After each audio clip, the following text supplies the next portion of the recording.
жылы өмүр, өкүнүч, кубаныч деген бир макала жаздым эле. Жаңырды деген десине жарыяланган.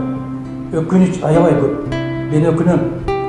Бүгүнкү күндө биздин кечеки жадырап жайнап турган бак деп оозуна сар жагынан жүрөгү көрүнгөн ушунчалык акбейил элибиз эмне үчүн мындай майдаланып кетти? Ошого өкүнөм. Биздин жигиттер эмне үчүн жигит боло албай калды? Ошого өкүнөм.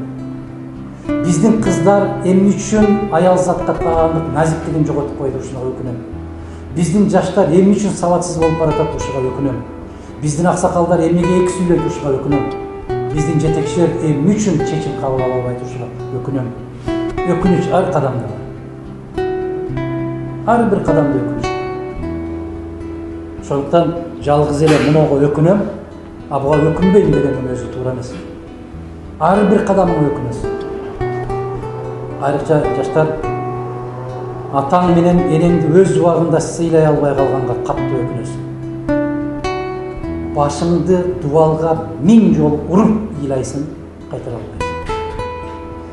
Мектептеги күндөрүңдү туура эмес өткөрүп койгонуңа өкүнөсүң.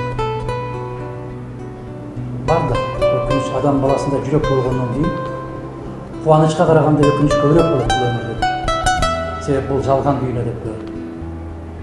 Сен өкүнбөсөң, сени өкүнтөт.